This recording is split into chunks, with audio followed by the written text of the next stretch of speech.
성부와 성자와 성령의 이름으로 아멘. 하늘에 계신 우리 아버지, 아버지의 이름이 거룩히 빛나시며 아버지의 나라가 오시며 아버지의 뜻이 하늘에서와 같이 땅에서도 이루어지소서. 오늘 저에게 일용할 양식을 주시고 저희에게 잘못한 일을 저희가 용서하오니 저희 죄를 용서하시고 저희를 유혹에 빠지지 않게 하시고 악에서 구하소서. 아멘. 성부와 성자와 성령의 이름으로 아멘. 참 예수님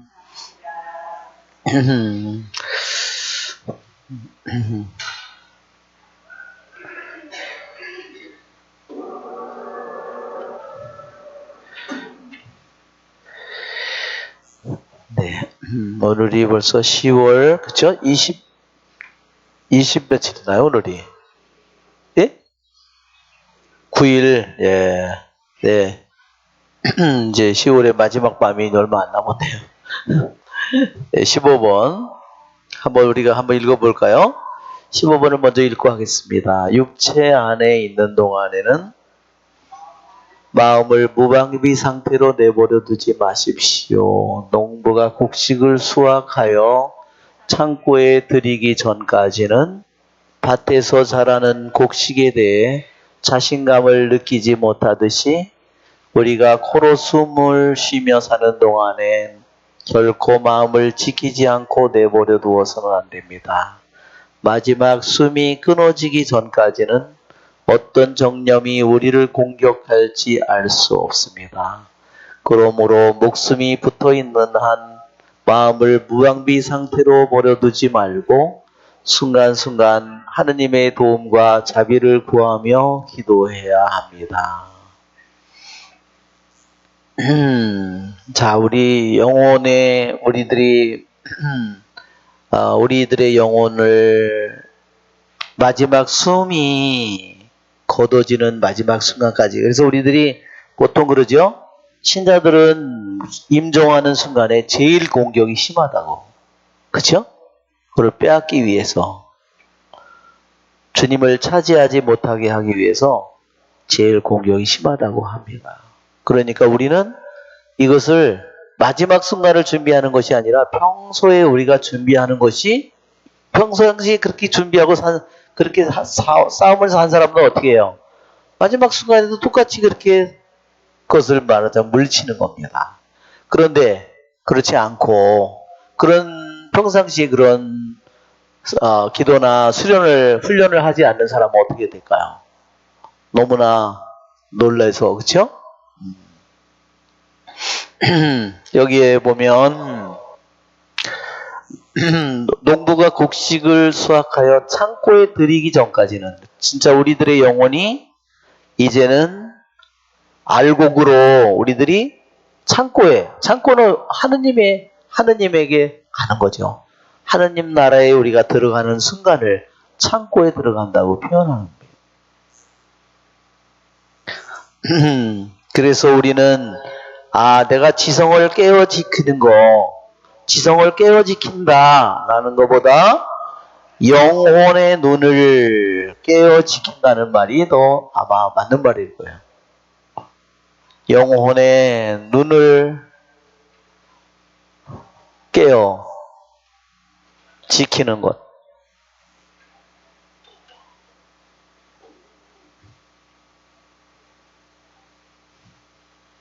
이게 누스예요. 누스. 이게 누스. 이게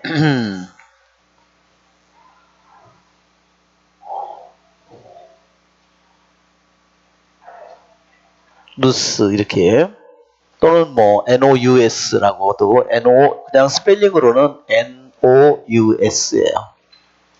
근데 우리가 읽을 때는 이렇게 누스라고 이렇게 NO.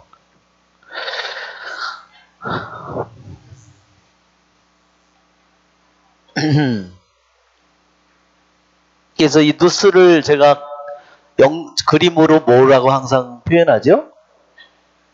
등으로, 등불. 이 우리 영혼의 눈이 뭐냐면 이렇게도 물론 이렇게 표상하지만 우리들이 흔하게 하는 것이 바로 이겁니다. 올리브 등잔, 올리브 램프. 이게 이스라엘 성전의 만남의 장막에도 황금 등경이 있죠. 황금 등경이 이거예요. 그 황금 등경의 꼭대기에 올라가 있는 게 이게 7개가 여기 올라가 있는 겁니다. 이 등잔이 7개가 들어있는 겁니다. 이렇게. 이게 황금 등경이에요. 이게. 여기에 불이 7개 있는 겁니다. 황금 등경이 이겁니다. 묵시록에도 또한 황금 등경이 나오잖아요. 거기에 그분이 서 계시잖아요.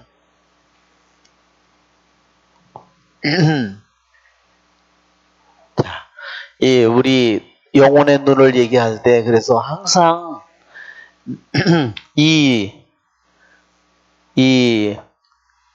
내 영혼의 빛이 아니라 어둠이라면 얼마나 이 눈이 가려워지는 거죠.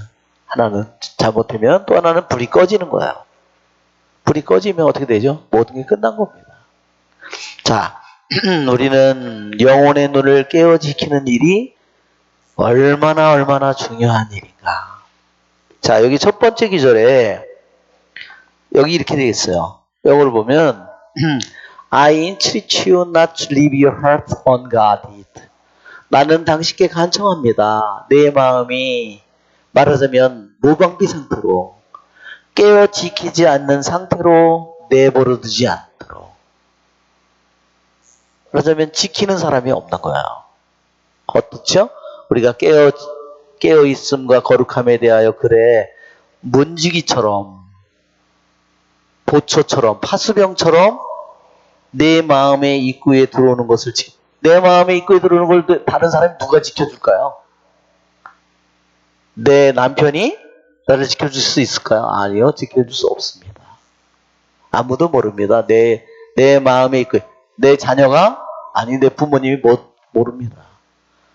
내 마음의 입구에 들어오는 것은 오직 나밖에 없어요. 그건 철저히 내가 그것을 지켜야 되는 겁니다. 자, 어떻게 내 마음을 무방비 상태로 내버려 두어서는 안 되죠?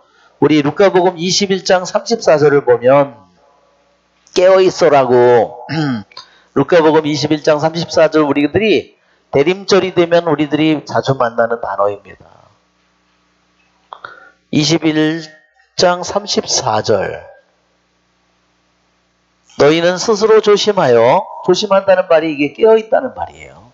이 말이 잘 살피는 겁니다. 방탕과 만취와 일상의 근심으로 너희 마음이 물러지는 일이 없게 하여라. 제가 그랬죠? 물러지는 이 말이 물렁물렁하게 된다는 말이 아니라 내 마음이 무거워지지 않게 하여라. 어떤 때 내 마음이 무거워져요?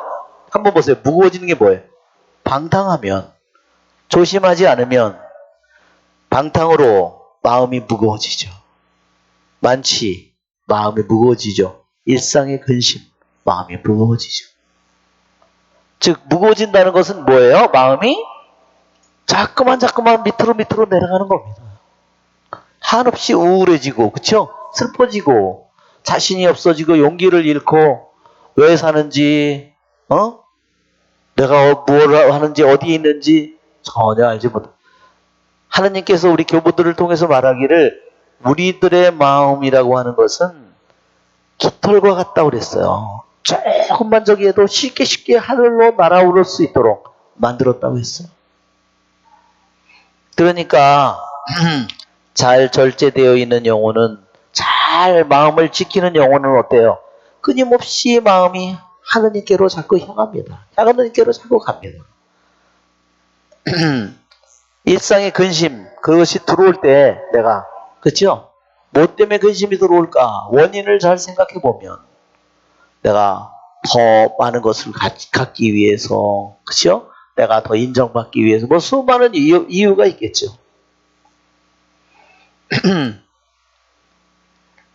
그러니까 우리들이 마음을 깨끗하게 지키려고 하면 할수록 내 영혼은 더욱더 하느님께로 쉽게 올라가고 기도하기가 쉬워지고, 그렇죠? 하느님께로 자꾸만 올라갑니다. 그러면 아무리 원수가 나를 공격해도, 내가 아무리 비참한 상태에 있다 하더라도, 우리 마카베오의 어머니를 보면 7 아들이 하루에 다 죽는데도 흔들림이 없습니다.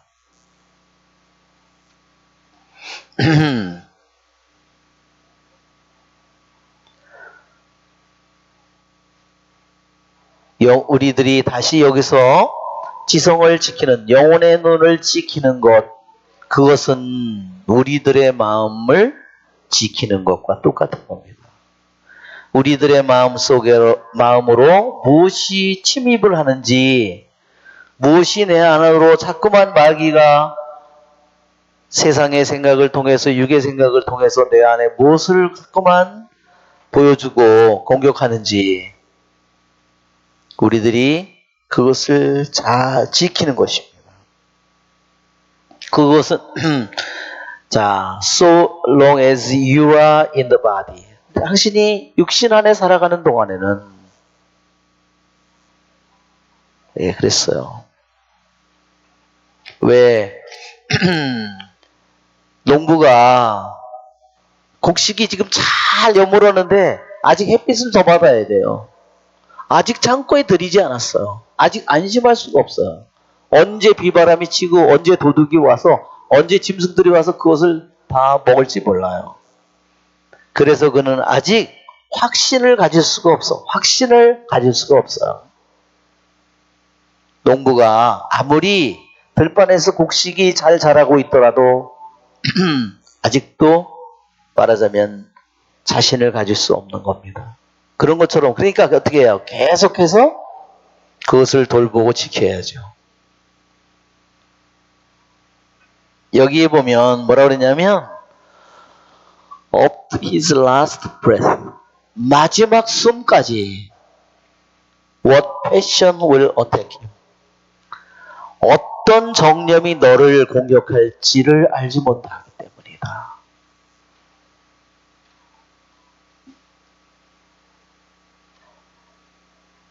예. 수많은 정념으로, 말하자면 내가 병상에 누워있으면 뭐 수많은 것으로 공격하겠죠. 나를 영원히 너는 불구가 될 거야, 너는 치매가 될 거야, 뭐 수많은 것으로 우리를 공격하겠죠. 그렇죠? 어떤 상태가 된다 하더라도 우리들이 주님을 굳게 믿고 우리들이 예, 끊임없이 패션은 우리들 안에 수많은 정념이 숨겨져 있다고 그랬죠? 그러므로 숨을 쉬는 한은 그의 마음이 무방비 상태로, 지켜지지 않는 상태로 절대로 내버려 두어서는 안 됩니다. 모든 순간에 어떻게 해야 되죠? 하느님의 도움을 위해서 기도해야 되고 하느님의 자비를 위해서 기도해야 돼요. 그렇죠? 이게 뭐예요? 이게 예수님의 예수 기도예요. 예수님의 이름을 부르는 기도를 매일매일 끊임없이, 그렇죠? 우리들이 기도하는 순간에도 들어오죠? 기도하는 순간에도 끊임없이 들어와요. 그럼이. 아, 너 기도하는구나. 아유, 힘들지. 예, 뭐 기도하는 동안에도 수많은 거짓 위로와 뭐로 건심으로 근심, 그렇죠? 기도하면은 너 이 일을 해야 되는데 너 지금 뭐 하고 있어? 지금 수많은 근심 걱정으로, 뭐죠? 수많은 계획으로, 수많은 것들로 우리들의 영혼을 계속해서 공격합니다. 그래서 싸우는 영혼은 행복한 자입니다. 아직. 그렇죠? 우리가 승리의 싸움을 하고 있는 거예요. 여러분, 아예 싸움이 뭔지도 아예 기도를 안 하면 그게 알까요? 몰라요.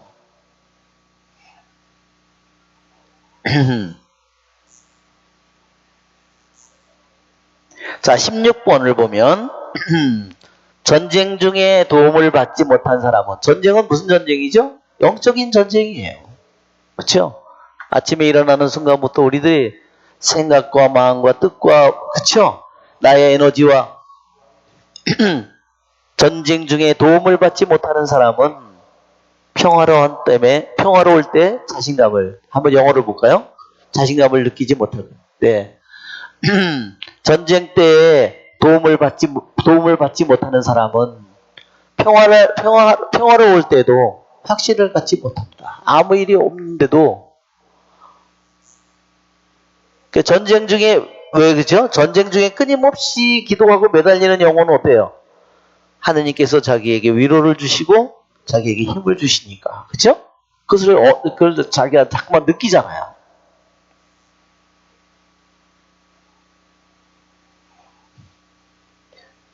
그러니까 어떤 영혼은 끊임없는 전쟁 속에서도 위로를 얻는데, 어떤 영혼은 아무 일도 없는데도 자기 자신의 평화가 없는 거예요. 그렇죠?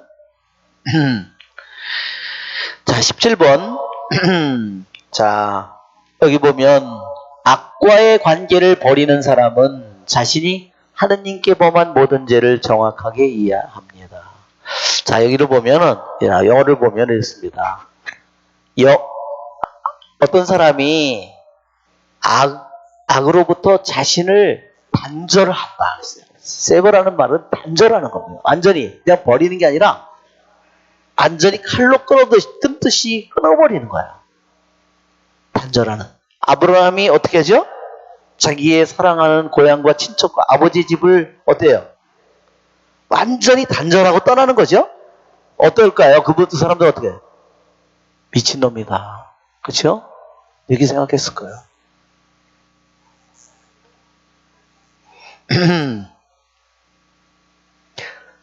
이렇게 단절을 할 때 그는 어떤 지식을 얻냐면, 하느님을 거슬러 그가 저질러 왔던 모든 죄에 대해서 정확한 이해를 얻게 된다. 완전히 단절하지 않는 사람은 자기가 이미 이때까지 하느님께 지은 죄가 뭔지를 정확하게 이해하지 못한다는 거예요. 그냥 죄인가 보다 이렇게 내가 그냥 그렇게만 알고 있다는 거죠. 자,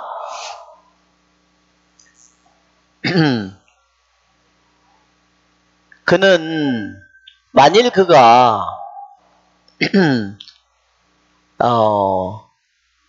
자기의 죄로부터 만일 완전히 단절하지 않으면 그는 자기 죄를 보지 못합니다. 어떤 마음으로 그가 단절하지 않으면, 아주 혐오하는 마음으로, 자기의 죄를 정말로 극도로 싫어하는 마음으로 자기의 이전의 죄들을 단죄하지 않는다. 이전의 죄들과 완전히 잘라버리지 않는다면 자신을, 그는 자기가 지은 죄가 뭔지를 말하자면 깨닫지 못하는 거예요. 몽롱하다는 거죠. 죄가 뭔지를 아직 모른다는 거예요.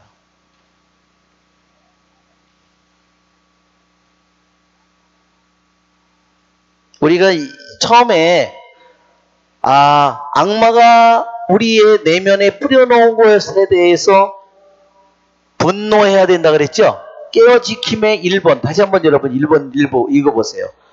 정념 중에서 지성의 노여움은 본성과 조화를 이룹니다. 이 노염이 없는 사람은 깨끗함을 획득할 수 없습니다. 그는 원수가 그의 내면에 뿌려놓은 것에 대해서 노여움을 느껴야 됩니다. 바로 이 노여움이에요, 이것이. 이 feeling of revulsion이라는 이게 아주 그 죄를 혐오하고 경멸하고 증오한다는 뜻입니다.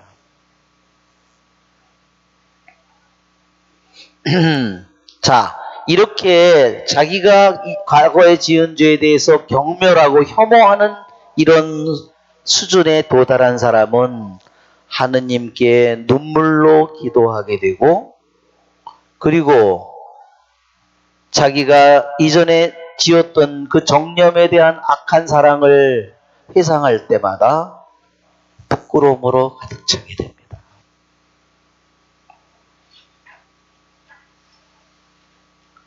그러므로 그는 영적인 길을 어떻게 추구하느냐면 모든 자신의 힘을 다해서 영적인 길을 추구합니다.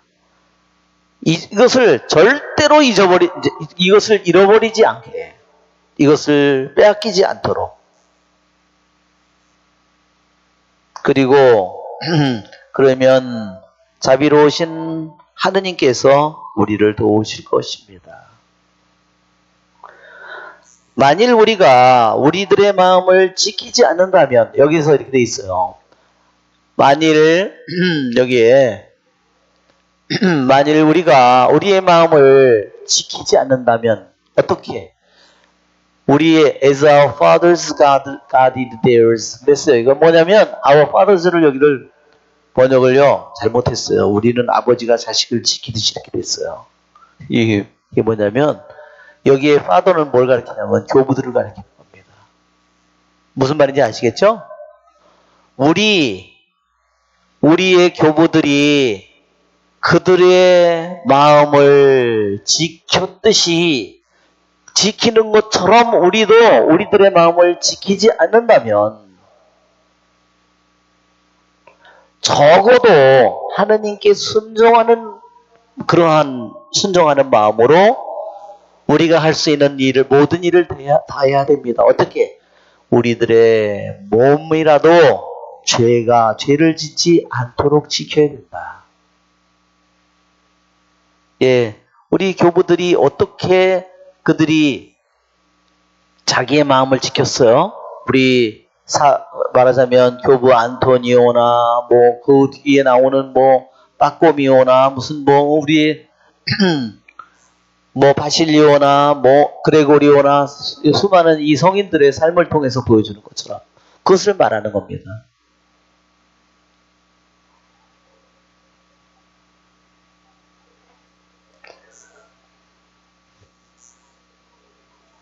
그래서 신뢰하면서 어떻게 영적인 기근의 때에 그분께서 자비를 베푸실 것이라는 것을 우리에게 무엇으로? 그분의 성도들과 함께 우리에게 자비를 반드시 베풀 거라는 것을 믿으면서 신뢰하면서 우리는 이렇게 자기 자신의 마음을 지켜야 된다. 그러니까 이 17번에서는 그러한 우리가 악과의 관계를 끊어버리는 사람은 우리 영혼의 눈을 지키는 거 1번에서 얘기했듯이 본성에 반대되는 것, 하느님이 본래 만들지 않은 모든 것에 대해서 분노해야 되고 정말로 혐오해야 된다. 예, 우리 에제키엘서에도 그러죠. 예루살렘에 이제 멸망을 하는데 하느님께서 천사들을 보내서 예루살렘을 다 심판하는데 이제 하느님의 영광이 예루살렘 성전에서 떠나기 전에 하느님께서 어떻게 하죠? 이 성 안에서 이 안에서 벌어지는 일을 이 안에서 벌어지고 있는 일에 대해서 신음하고 탄식하는 이들, 그 역겨워하는 이들의 이마에 표시를 해라. 그 사람들이 구원받을 사람이에요. 오늘날 우리가 살고 있는 이 세상에도 정말 매일매일의 뉴스를 통해서 정말로 너무나 저질러지는 끔찍한 역겨운 그러한 죄, 정말 소름 끼치는 죄들이 너무 많이 벌어지고 있죠. 그러한 것을 우리들이 역겨워하고 또한 그런 영혼들을 위해서 우리가 기도하는 것이 또한 우리들의 삶입니다. 자, 우리 이제 18번으로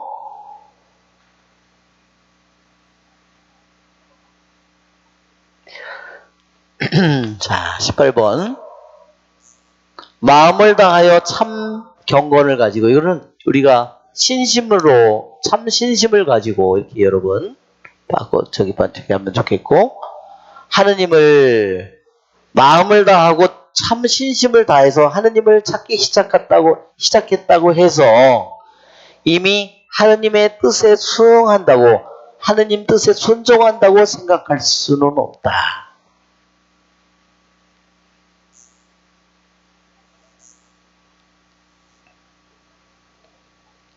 왜 그러냐면 쉽게 안심해서는 안 된다는 거예요. 왜냐하면 본스러움을 거슬러 행한 모든 일에 대해 양심이 당신을 책망하는 한, 내 양심이 나를 책망하는 한 당신은 아직 자유롭지 못합니다. 내 양심이 아직 나를 고발하고 있는데 내가 어떻게 하느님께 순종한다고 내가 확신을 가질 수 있느냐. 그것은 양심이 나를 고발하는 거, 물론 거짓된 고발도 있죠. 이미 용서받은 것을 끊임없이 고발하는 것도 있어요. 우리 신자 중에 그런 분들도 많더라고요. 양심이 당신을 책망한다는 것은 또 당신이 아직도 무죄방면을 받지 못한 채 재판을 받고 있다는 것을 의미합니다. 그러나 만일 기도하는 동안에 당신을 악하다고 고발하는 것이 없으면 당신은 자유이며 하느님 뜻에 의해 하느님 평화 안에 들어간 것입니다. 내가 이미 세례를 통해서 고해성사를 통해서 용서받은 것을 가지고 내가 양심이 고발을 한다면 내가 물리쳐야죠. 그 고발을. 그렇죠? 그것은 잘못된 것을 내가 받아들이는 거니까. 그런데 내가 기도를 하는데 나와 사이가 지금 안 좋은 사람의 얼굴이 자꾸 떠올라. 그러면 나는 아직 평화를 하나님께 순종한다고 얘기할 수 없는 거잖아요. 그렇죠? 그러한 것을 얘기하는 겁니다.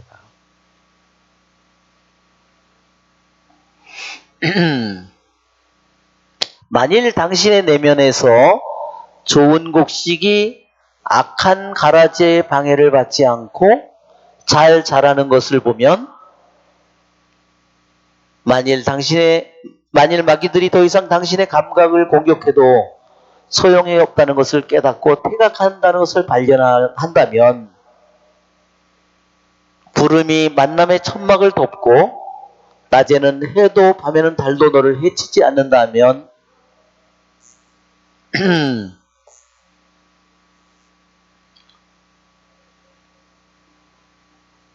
이 모든 일이 이미 발생했다면 당신은 이미 하느님의 도움을 받아 승리한 것이며 이제부터 하느님께서 당신의 장막을 덮으실 것입니다. 왜냐하면 그것은 하느님의 것이기 때문입니다. 자, 우리 이제 영어로 한번 봅시다. 자, 지금 이것을 말하는 겁니다. 당신 안에서 좋은 곡식이 자라고 있는 것을 본다면, 그리고 더 이상 어떤 것에 의해서 악한 자의 가라지에 의해서 더 이상 숨이 막히지 않고 우리들의 마음속에서 자라는 가라지가 어떤 가라지가 자라는가 우리는 잘 살펴야 돼요. 그렇죠? 또는 우리가 예수님께서 뭐라고 말씀하시냐면 씨를 뿌리는데 어떤 것은 길바닥에 어떤 것은 흙이 많지 않은 돌밭에, 그렇죠? 어떤 것은 가시덤불에 떨어졌다 그랬어요. 즉 여기에 가라지나 가시덤불이나 마찬가지입니다. 같이 자라는데 좋은 씨하고 이 가라지하고 좋은 씨하고 가시덤불이 같이 자라면 뭐가 먼저 자라요? 웃 자라요? 가시덤불이나 가라지가 웃 자라는 겁니다. 그러니까 우리는 내 마음 속에서 어떤 가라지가 어떤 가시덤불이 자꾸만 웃 자라고 있는지 자꾸 살펴야 돼요. 요즘 같은 세상에는 그렇잖아요. 예, 이거 갖고 주식을 그냥 끊임없이 내가 한 가지 가면 남이 가져갈 것 같아서 맨날 아주 이게 그렇죠? 이게 정말 가라지죠, 가라지. 무서운 가라지죠. 무서운 가시덤불입니다. 내 마음속에서 어떤 가라지와 가시덤불이 자라는지, 그러면 내 시간과 나에게 주어진 나의 능력과 에너지와 그런 모든 것들을 어디다 써요? 거기다 다 쓰겠죠. 네.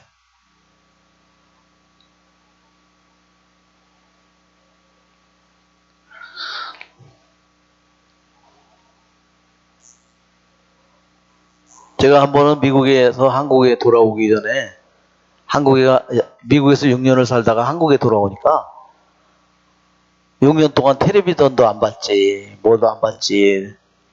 야, 한국에 가서 살아야 되는데 큰일 났다 이거. 그래서 어느 날 우리 교우가 하는 한국 식품점이 있는데 거기 갔더니 무슨 드라마 옥탑방 고양인가 하여튼 해서부터 하여튼 무슨 그냥 드라마를 세트로다가 그냥 그때는 비디오를 이렇게 빌려다가 아침에 눈깔이 새빨개지도록 보는 거예요. 그거를 한 6개월 1년 하는 거를 갖다 한 번에 다 봐야 되니까. 그렇죠? 한 번 보면 끝날 때쯤 더 어떻게 했죠? 다음 거를 안 보면 몸살이 나도록 만들어놨어요. 어떻게 됐을까 하고 너무 궁금해서 고안 봐야지 했는데 계속 봐요. 그래서 완전히. 그래서 아침에 미사를 하는데 이래. 신부님 눈이 새빨개요. 야, 어제 그거를 끝까지 다 봤다. 그랬대. 그게 바로 우리들의 삶 속에서 좋은 열매를, 하느님의 말씀의 열매가 자라고 있지만 또 한편으로 악한 자의 가라지와 가시덤불이 자꾸만 내 안에 들어와서 쉽게 자리를 잡고 자라나는 겁니다. 그러니까 정말로 좋은 열매를 맺는 사람은 그와 같은 악한 자의 가라지와 가시덤불을 뿌리 뽑은 영혼이에요. 여러분, 작은 승리예요? 작은 승리가 아닙니다. 아주 커다란 승리예요. 그렇죠? 네.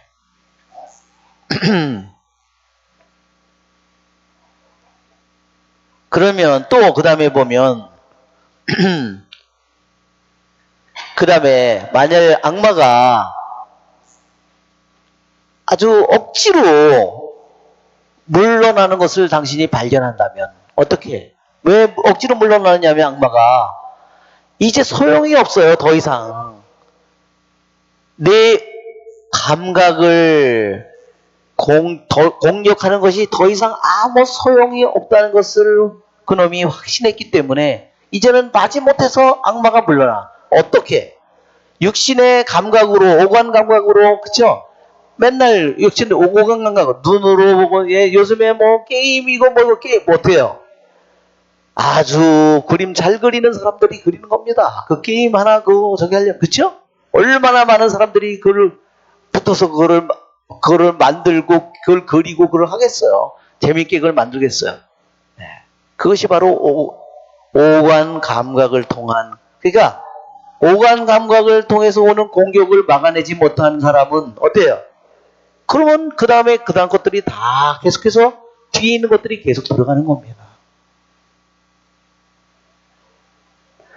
좋은 곡식이 계속 자란다면 분명히 그는 악한 자가 가라지로 또는 가시덤불로 공격한 그 공격을 물리친 자이고 또 오감 감각에 눈, 귀, 코, 입, 그쵸? 보세요. 영화나 드라마, 우리들의 아주 세상에 유명한 노래와 곡들과 그림과 무슨 유명한 배우들과, 그쵸? 잘난 사람들하고 전부 다 이렇게 해서 하잖아요.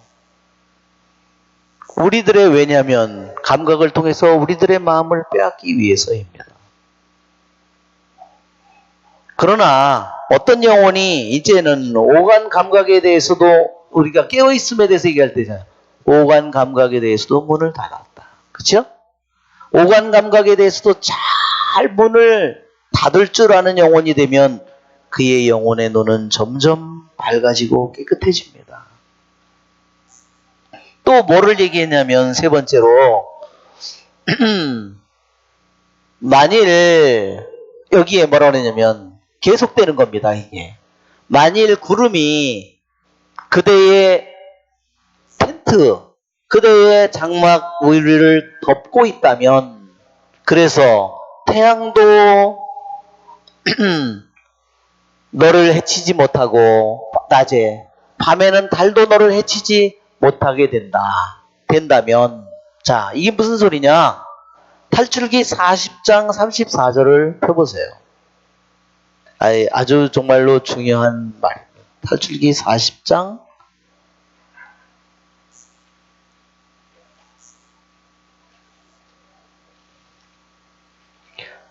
탈출기 40장, 그러니까 탈출기 이제 끝이죠.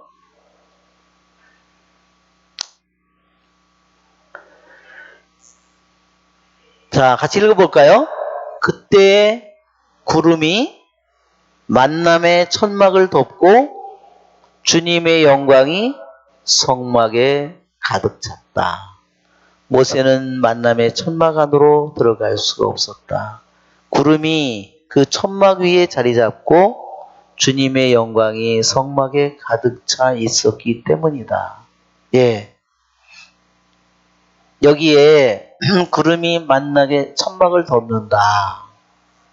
그쵸? 구름에. 이 구름이 무슨 구름이에요?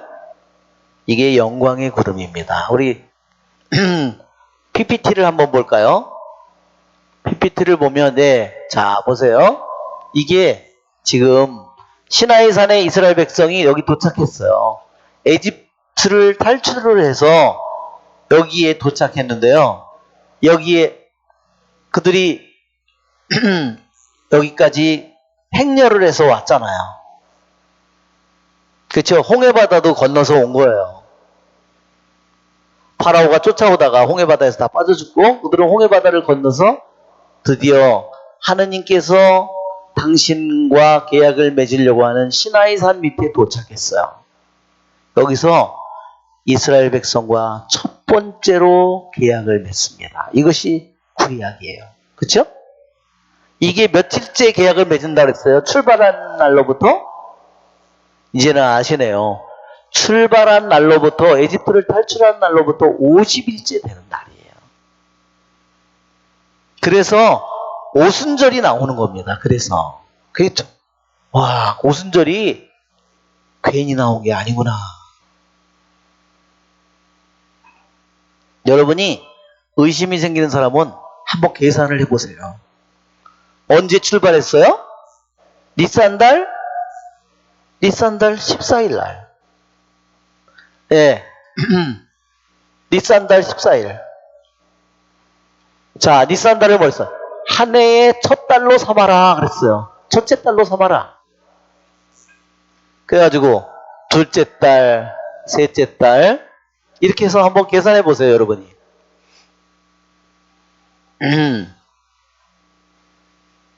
정확하게 50일째 되는 날 계약을 맺는 겁니다. 왜냐면 셋째 날을 저기에 가서 도착해서 셋째 날을 준비하라 그랬어요.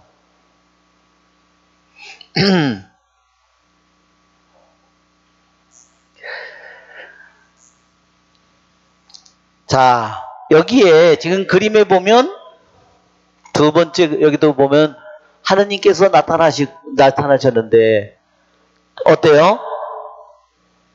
어디선가 뿔나팔 소리가 끊임없이 들려옵니다. 사람들은 어때요? 저 밑에서 소름이 끼쳤다. 몸을 보들보들 떨고 있는 겁니다. 갑자기 이 소리가 막 점점 커지니까 어때요? 사람들이 막 부들부들 떠는 겁니다. 그러면서 하느님과의 계약이 맺어지는 겁니다. 이게 뭐예요? 하느님의 현존이에요.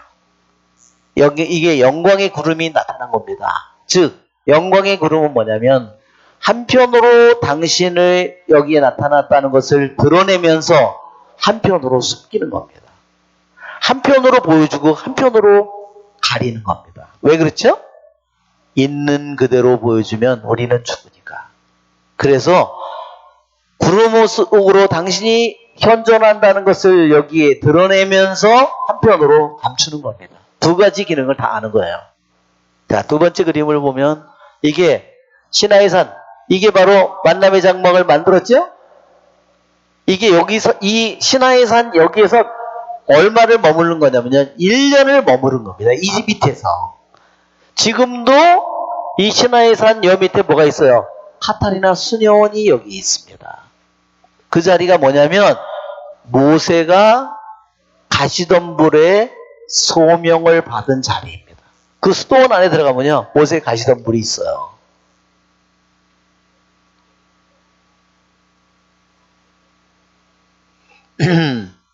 여기에서 이스라엘 백성이 백성으로 드디어 공동체가 됐고 믿음의 공동체가 됐고 하느님과 계약을 맺은 하느님의 백성이 됐는데 여기서 1년을 머물면서 성막을 만들라, 뭐를 만들라, 촛대를 만들라, 뭐를 만들라, 현존 빵상을 만들라, 뭐 분향재단을 만들라, 뭐 계약의 교회를 만들라, 모든 거를 다 천막, 그치? 어떻게 만들라, 무슨 고래 가죽으로 뭘 어떻게 하고, 무슨 가죽으로 어떻게 하고, 그거를 다 해서 완성을 해서 세운 게 탈출기 40장이에요.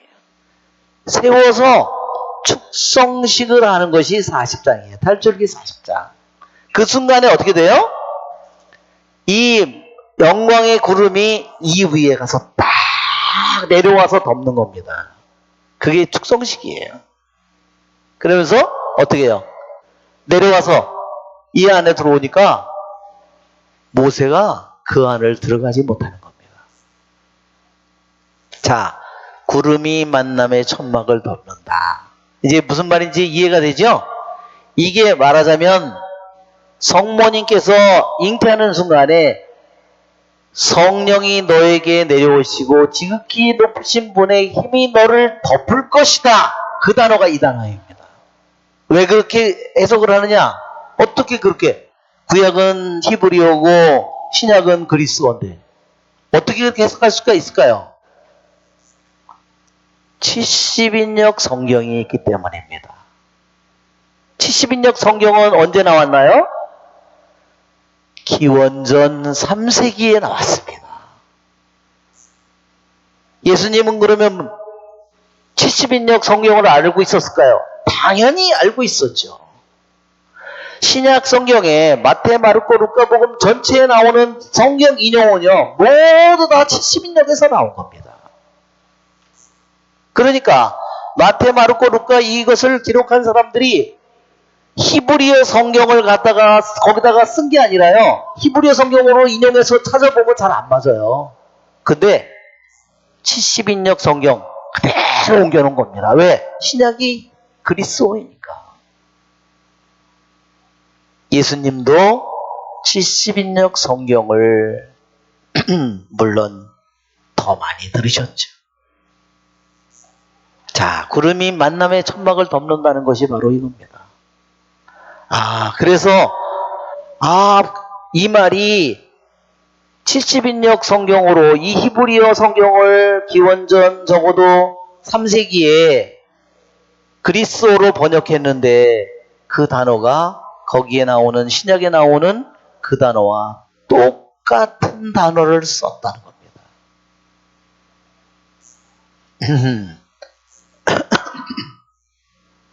자, 천막이 너를 덮는다.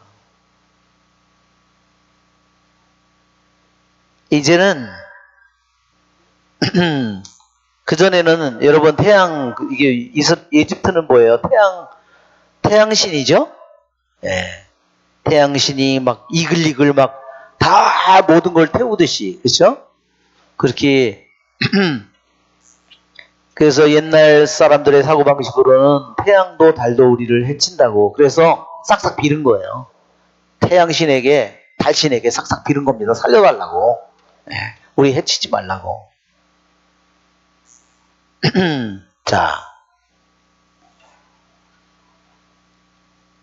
자, 여기에서 구름은 하느님의 현존을 의미하는 겁니다. 또는 주님의 현존을 의미하고 성령의 현존을 의미하는 겁니다. 즉 이제는 아무리 대낮에 그쵸? 그 사막의 시나이 광야를 가는 끔찍하고 더운 아무리 대낮이든 밤에는 또 어때요? 너무 사막은 추워요. 정말 사막은 낮에는 해가 막해서 머리가 뭐 이게 정말 탈 정도로 여러분 흑인들은요 이 머리가요 너무 뜨거우니까요 안으로 이 머리가 나왔다가 다시 파고 들어가요 안으로. 이유가 뭐냐면 너무 뜨거워서 그런 겁니다. 자기도 살라고 물기가 조금 있는 대로 이거는 도저히 살 수가 없고 그러니까 어떻게 돼요? 머리가 막 꼬불꼬불해지는 겁니다. 우리도 그런 데 살면 어떻게 될까요? 우리도 그렇게 살면 그렇게 돼요. 그러니까.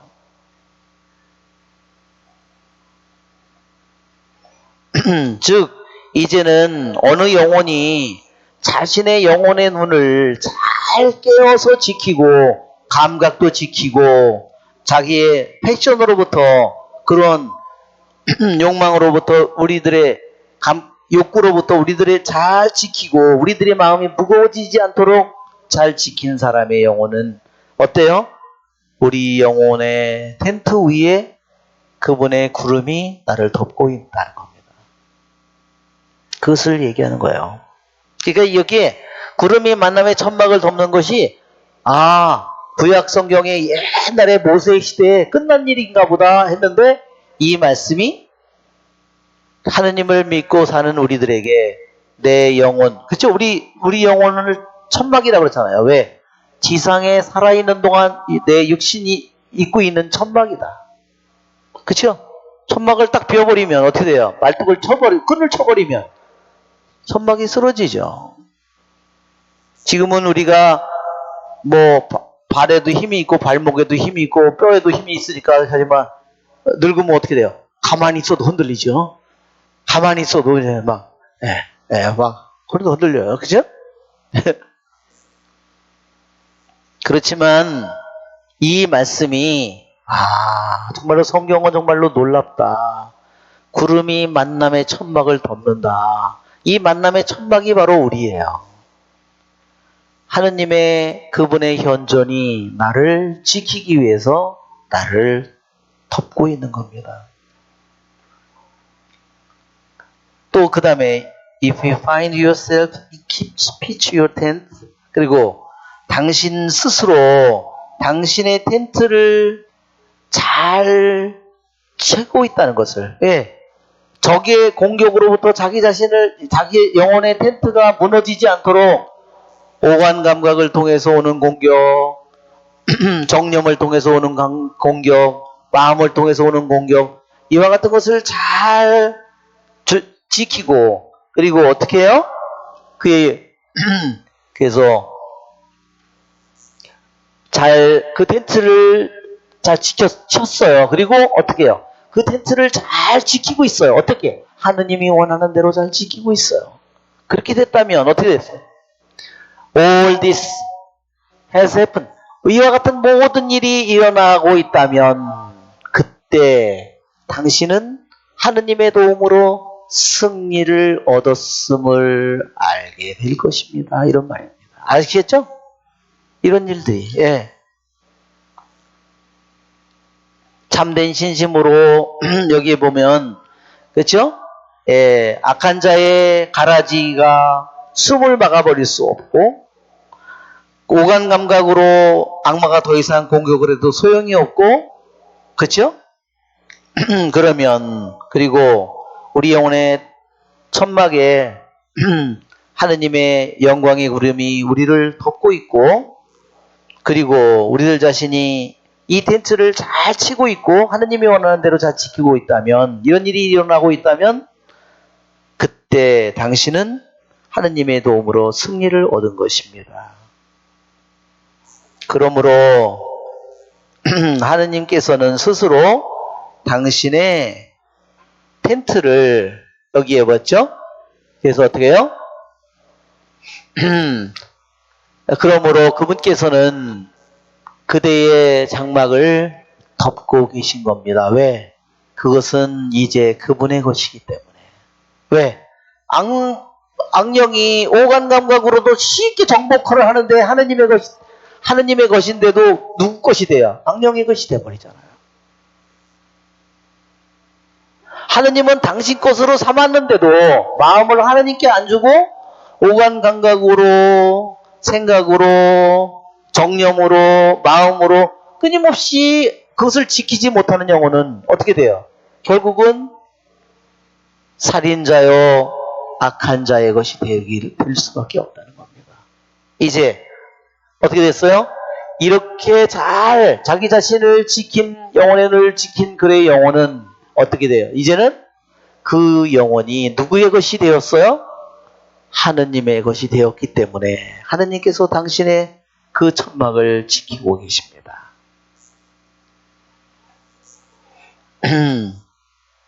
여러분, 우리들이 바로 그런 사람이 되도록 우리를 부르신 겁니다. 그렇죠, 여러분? 네. 그래서 그분이 당신의 영광의 구름으로 나를 덮어주기 위해서, 그렇죠? 성모님에게 이루어진 그 일이 또한 우리에게도 이루어지는 겁니다. 자, 그 다음에 뭐라고 되냐면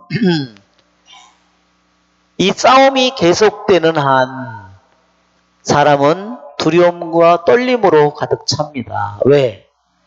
그가 오늘 이길지 오늘 패배할지 아직 모르기 때문에, 그리고 그가 내일 이길지 또 내일 패배할지 모르기 때문에, 그리고 그러기 때문에 어떻게 해요?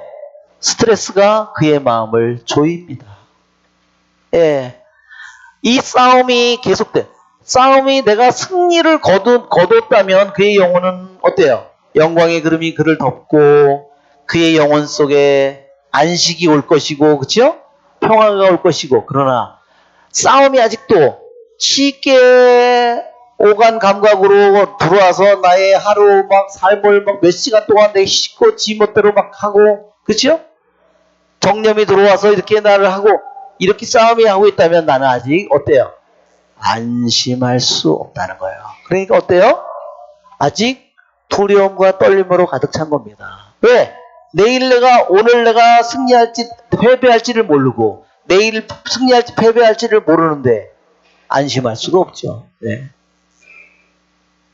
그러나 그가 여기에 마음의 고요함, 평정을 달성했을 때 그 싸움은 끝납니다. 여기서는 이제 이와 같은 것들이 성취된 거 말하자면 악한 자의 가라지.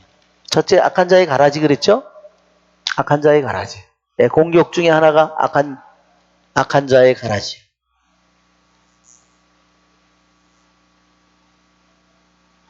또 뭐가 있었어요? 오간 감각을 통한 공격.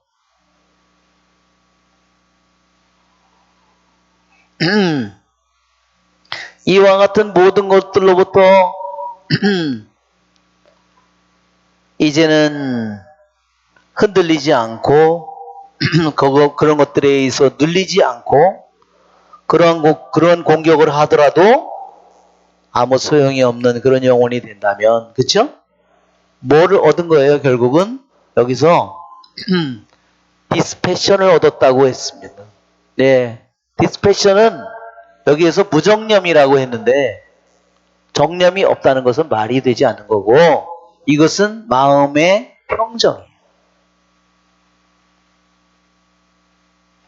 마음의 평정과 고요를 의미하는 겁니다. 즉 교부들이 그러죠? 깨어있음이란 무엇이냐? 어떠한 생각에 의해서도 깨어지지 않는 마음의 고요다. 어떠한 생각에도 어떤 이미지에 의해서도 깨어지지 않는 마음의 고요함이에요. 왜? 악마가 오간 감각을 만족시키기 위해서, 쾌락을 집어넣기 위해서 오간 감각으로 이미지로 우리들에게 끊임없이 공격을 하잖아요. 그래서 승리한 영혼, 만남의 장막을 잘 지키는 영혼, 그는 싸움을 잘 싸워서 이제 싸움에 승리를 거둔, 그래서 여기에 승리자의 모습이죠. 승리자의 모습.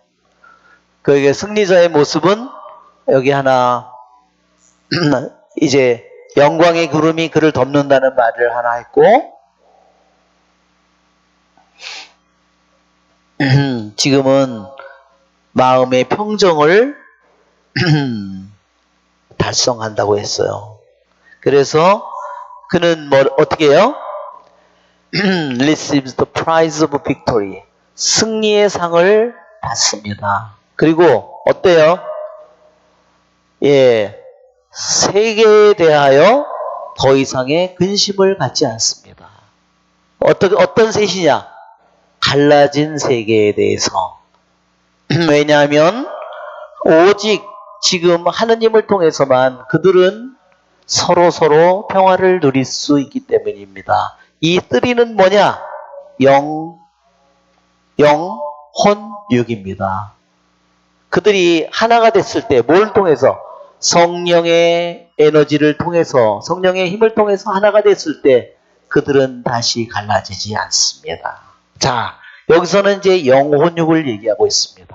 자, 영혼육. 우리 한번 영혼육 그림을 한번 보고 오늘 강의는 여기서 마쳐야 될 것 같습니다.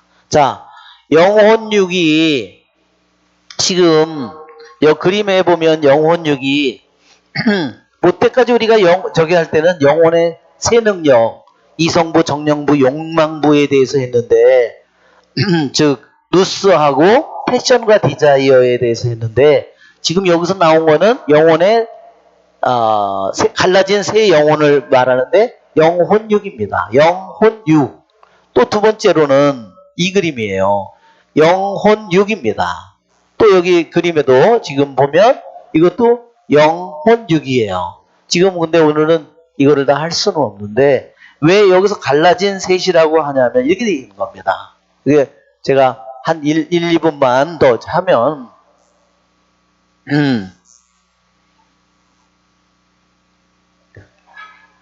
본래 하느님이 우리들의 영혼육을 만들 때 영혼육 이렇게 인간을 하느님이 만들었을 때 이 영혼육은 완전히 하나였다는 겁니다. 그러니까 영이 원하는 것을 혼이 하고 혼이 원하는 것을 육이 하고 이것이 서로 잘 조화되어서 완전히 서로가 하나가 된 이와 같은 존재였는데 원죄를 지음으로 인해서 이것이 뭐냐면 하느님과의 관계가 끊어졌어. 그 다음에 어떻게 되냐? 영은 육과 으르렁거리고 이게 바오로 사도가 말하는 겁니다. 영과 혼과 육은 서로 이런 관계가 되어버려요. 전쟁이 어디서 일어나는 거예요? 내 안에서 이루어지는 겁니다.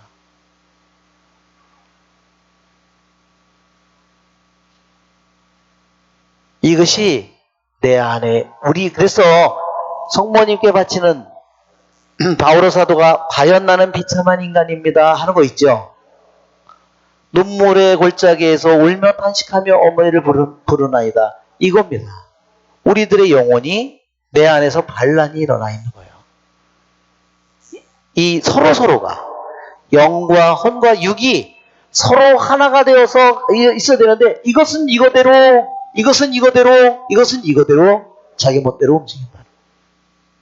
그러니까 우리가 한번 저 말이 달려가는 것을 생각해 보면 이 말이 어떻게 달려가느냐? 예, 제대로 하느님을 향해서 딱 달려가지를 못한다는 거예요.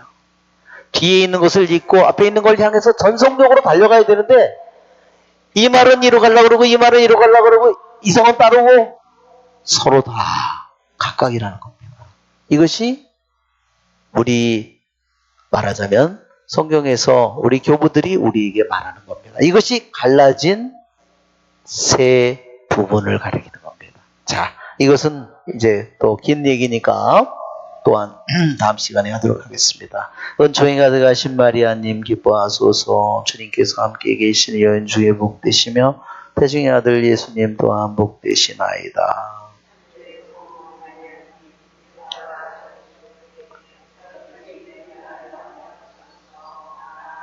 영광이 성부와 성자와 성령께 성부와 성자와 성령의 이름으로 아멘. 수고하셨습니다.